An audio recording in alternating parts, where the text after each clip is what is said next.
बिस्मिल्लाहिर्रहमानिर्रहीम। देखें स्टूडेंट, ये आपके पास Thomas calculus 11th edition chapter number 10 section 10.3 को आज हम डिस्कस करने वाले हैं। तो स्टूडेंट देखें, ये आपके पास थॉमस कैलकुलस का 11th एडिशन है। अगर आप कोई और एडिशन पढ़ते हैं तो फिर उसका आप क्या करेंगे कि अगर आपको जिस भी एक्सरसाइज का सोल्यूशन, जिस भी एक्सरसाइज को आपने स्टडी करना है, उसका आपने जस्ट ये जिस तरह से टाइटल है, जिस तरह से सेक्शन 10.3 है, उसका टाइटल है क्वाड्रेटिक इक्वेशन एंड रोटेशन। आपने जो भी एक्सरसाइज, जिस भी एक्सरसाइज को समझना है, स्टडी करना है, उसका टाइटल देखें। और टाइटल देखने के बाद मेरे इस चैनल की प्लेलिस्ट में जाकर देखें कि वो टाइटल कौन से प्लेलिस्ट में पड़ा हुआ है, वो टाइटल कहाँ है। तो वो जहां भी टाइटल होगा वही प्लेलिस्ट आपकी उसी एक्सरसाइज का सोल्यूशन होगा। ठीक है। तो यानी कि अब देखिए ना, एक्सरसाइज 11th है, 12th है, तो उसके जस्ट सेक्शन आगे पीछे हो जाते हैं। एक्सरसाइज में जो अंदर मटेरियल है वो बिल्कुल सेम टू सेम होता है। ठीक है। सेक्शन आगे पीछे हो जाते हैं, तो इसी वजह से आप बेहतर है एक्सरसाइज को ना देखें। ये जो नंबर है 10.3, 10.1, 10.2, इसको ना देखें, बल्कि इसको, इसके सेक्शन को देखें। जिस तरह से ये सेक्शन है क्वाड्रेटिक इक्वेशन एंड रोटेशन का, तो आप मेरे इस चैनल की प्लेलिस्ट में जाकर देखें क्वाड्रेटिक इक्वेशन एंड रोटेशन का कौन सा सेक्शन है, तो वो आप उसको स्टडी करें। ठीक है। तो एक्सरसाइजेस तो आगे पीछे हो जाते हैं, उसका इश्यू नहीं होता। ठीक है। तो आज हम ये चैप्टर नंबर 10 जिसका नाम है conic section and polar coordinates का सेक्शन 10.3 जिसका टाइटल है क्वाड्रेटिक इक्वेशन एंड रोटेशन का, आज हम ये डिस्कस करने वाले हैं। ये ठीक है। तो एक्सरसाइज 10.3 आपके पास यूजिंग द डिस्क्रिमिनेंट, डिस्क्रिमिनेंट को यूज करके हमने ये बताना चाहिए। मैं आपको बताता हूँ, अभी डिटेल के साथ थोड़ा बैक जाते हैं, इसके बैकग्राउंड को समझते हैं, फिर क्वेश्चन को सोल्व करते हैं। स्टेटमेंट क्या कहती है? Using the discriminant b square minus 4ac to decide whether the equations in exercise 1 to 16 represent parabolas, ellipse और हाइपरबोलास। कि यानी कि हमने डिस्क्रिमिनेंट का फार्मूला ये वाला बी स्क्वायर माइनस 4ac, इसमें बी क्या है, ए क्या है, सी क्या है, वो मैं आपको अभी बताता हूँ। अभी थ्योरी को समझे। डिस्क्रिमिनेंट इस फार्मूले को यूज करके हमने बताना है कि ये जो गिवन इक्वेशन है ये क्या रिप्रेजेंट कर रही है, ये गिवन इक्वेशन कौन से कॉनिक सेक्शन को रिप्रेजेंट कर रही है। ये वाली जो इक्वेशन है ये कॉनिक सेक्शन को, कौन से कॉनिक सेक्शन को रिप्रेजेंट कर रही है? आया कि वो पैराबोला को रिप्रेजेंट कर रही है, या एलिप्स को रिप्रेजेंट कर रही है, या हाइपरबोला को रिप्रेजेंट कर रही है। ठीक है। तो हम इसके बेसिक कंसेप्ट को पहले समझ लेते हैं स्टूडेंट। तो देखिए, हमने डिस्क्रिमिनेंट टेस्ट को यूज करना था ना, तो इसका ये इक्वेशन है general quadratic equation of conic section. ठीक है। ये चीजें हमने पहले पढ़ी हुई है, तो मैं आपको ये जस्ट बता रहा हूँ। लेकिन general quadratic equation of conic section, इसकी जनरल क्वाड्रेटिक इक्वेशन कौन सी होती है? A X square plus B X Y plus C Y square plus D X plus E Y plus F is equal to 0। अब आपके पास ये A B C D E, ये जो कोफिशिएंट है ना, ये सारे के सारे कांस्टेंट है, और साथ में एफ जो अकेला ठहरा हुआ है ये भी कांस्टेंट है। जस्ट एक्स और वाई एक वेरिएबल है। ये जो इक्वेशन है ये क्या रिप्रेजेंट कर रही है? ये general quadratic equation of conic section है। डिस्क्रिमिनेंट का इसी में के अंदर फार्मूला है। अच्छा, हमारे पास जो भी इक्वेशन एक्सरसाइज में क्वेश्चन 1 to 16 में जो भी इक्वेशन गिवन होगी ना, उसमें हमें जस्ट तीन कांस्टेंट की वैल्यू चाहिए होगी, एक ए की, एक बी की, ठीक है, और एक सी की। बस इन्हीं तीन कांस्टेंट की वैल्यू हमें चाहिए होगी, तो हमारा काम हो जाएगा। डिस्क्रिमिनेंट का फार्मूला क्या होता है? ये देखें, बी ए और सी, बी ए और सी, बी स्क्वायर माइनस 4ac, ये फार्मूला लगाकर हम बताएंगे कि गिवन क्वाड्रेटिक इक्वेशन जो है वो कॉनिक सेक्शन की किस टाइप को रिप्रेजेंट कर रही है। ठीक है। अब देखिए, इसकी कुछ टाइप्स हैं कॉनिक सेक्शन की बेस्ड ऑन डिस्क्रिमिनेंट की मदद से। तो कंडीशन कौन सी होगी? ये वाली कंडीशन देखें। अगर तो 20 के -4ac का फॉर्मूला लगाकर अगर आंसर हमारा 0 आता है, तो फिर तो हमारे पास कोने की जो टाइप होगी वो पैराबोला होगी। अगर लेस देन 0 है तो इलिप्स होगी, ग्रेटर देन 0 पर वो हाइपरबोला होगी। यहाँ पर एक और इंपॉर्टेंट बात मैं आपको बताता चलूं कि आपने एक्स स्क्वायर को देखना होगा, उसके साथ जो कोफिशिएंट होगा वो वैल्यू निकालनी होगी। एक्स वाई जो प्रोडक्ट आ रहा होगा उसके साथ जो कोफिशिएंट होगा उसकी वैल्यू निकालनी होगी। कि जो आपके पास y है, y स्क्वायर, उसके साथ जो कोफिशिएंट होगा उसकी वैल्यू आपने निकालनी होगी। बस इन तीनों की हमें वैल्यू चाहिए, हमारा काम हो जाएगा। तो इसको हम स्टेप बाय स्टेप सोल्व करते हैं स्टूडेंट। देखें, ये आपके पास क्वेश्चन नंबर 1 है स्टूडेंट। देखें, तो मैं इसको सोल्व करता हूँ स्टेप बाय स्टेप। देखें, आपके पास हियर, यहाँ पर क्या है आपके पास? यहाँ पर हमारे पास a की जो वैल्यू है वो क्या थी?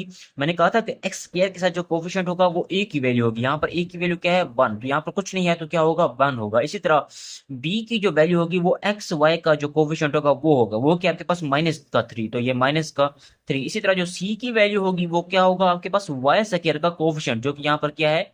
1 है स्टूडेंट, तो ये 1 आ जाएगा यहाँ पर। अब आपने फार्मूला लगाना है। नो, फार्मूला आपके पास क्या है डिस्क्रिमिनेंट का? हमारे पास डिस्क्रिमिनेंट का फार्मूला है D is equal to B square -4ac, है ना। अब मैं वैल्यू को पुट करता हूँ स्टूडेंट, देखें b की वैल्यू आपके पास किसके इक्वल आई है, -3 का स्क्वायर -4a की वैल्यू आपके पास 1 है, c की वैल्यू आपके पास 1 है, तो ये आंसर हमारे पास किसके इक्वल आता है, 9 माइनस का 4 जो इक्वल आता है 5 के। अब 5 क्योंकि 0 से ज्यादा, ठीक है, ग्रेटर देन 0 है ना, तो ये आपके पास इक्वेशन क्या रिप्रेजेंट करेगी, इक्वेशन आपके पास रिप्रेजेंट करेगी हाइपरबोला को, ठीक है।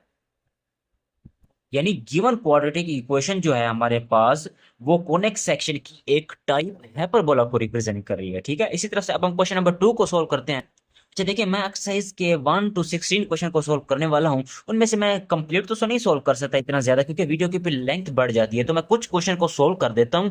बाकी क्वेश्चन बिल्कुल सेम इसी मेथड से सोल्व होंगे जो आपको स्क्रीन के ऊपर शो हो रहे हैं, ठीक है स्टूडेंट। बिल्कुल सेम इसी मेथड से देखें, हमारे पास क्वेश्चन नंबर 2 है। यहाँ पर आपने ए और बी और सी की वैल्यू को निकालनी है। Here A is equal to X square के साथ जो कोफिशिएंट होता है वो ए होता है, एक्स वाई प्रोडक्ट के साथ जो कोफिशिएंट होता है वो बी होता है, बी इज इक्वल टू -18, और सी जो वाई स्क्वायर के साथ कोफिशिएंट होता है वो 27, जो वो क्या होता है, सी होता है, ठीक है। अब हमारे पास एक्स का कोफिशिएंट हमें नहीं चाहिए, वाई का नहीं चाहिए, सी का, ये वाला एफ का वाला जो जो जो कांस्टेंट होता है ये हमें नहीं चाहिए, ठीक है। तो वो क्योंकि जनरल क्वालिटी की इक्वेशन थी, इसलिए हम इसको ये इन तीनों की मदद से हम बताएंगे कि ये कॉनिक सेक्शन की किस टाइप को रिप्रेजेंट कर रहा है, ठीक है। अब हमारे पास क्योंकि फार्मूला होता है नो, हमारे पास फार्मूला क्या होता है स्टूडेंट के बी स्क्वायर -4ac डिस्क्रिमिनेंट का फार्मूला। वैल्यू पुट करें, बी की वैल्यू क्या है आपके पास -18, क्योंकि उसका स्क्वायर है -4, ए की वैल्यू आपके पास 3 है और सी की वैल्यू 27 है। अब 18 का स्क्वायर कितना होता है, 3 to 4 माइनस इसको मल्टीप्लाई करेंगे तो 3 to 4, तो इसका आंसर किसके इक्वल आएगा, 0। अब अगर आंसर 0 आया है तो ये कॉनिक सेक्शन की किस टाइप को रिप्रेजेंट करेगा, पैराबोला को रिप्रेजेंट करेगा, जो कि अभी हमने थोड़ी देर पहले इसको इन चीजों को डिस्कस किया हुआ है कि अगर 20 के -4ac 0 के इक्वल आता है तो वो कॉनिक सेक्शन की पैराबोला, ठीक है, पैराबोला टाइप। बिल्कुल सेम इसी मेथड से अब हम क्वेश्चन नंबर 3 को डिस्कस करते हैं। चूंकि एक्स स्क्वायर के साथ कोएफिशिएंट 3 है तो ए की वैल्यू 3 हो गई, क्योंकि एक्स वाई के साथ कोएफिशिएंट -7 है तो बी की वैल्यू -7 हो गई, ठीक है। तो अब वाई से क्या के साथ कोएफिशिएंट क्योंकि 17 की अंडर रूट है तो सी की वैल्यू क्या आ गई, 17 अंडर रूट, ठीक है।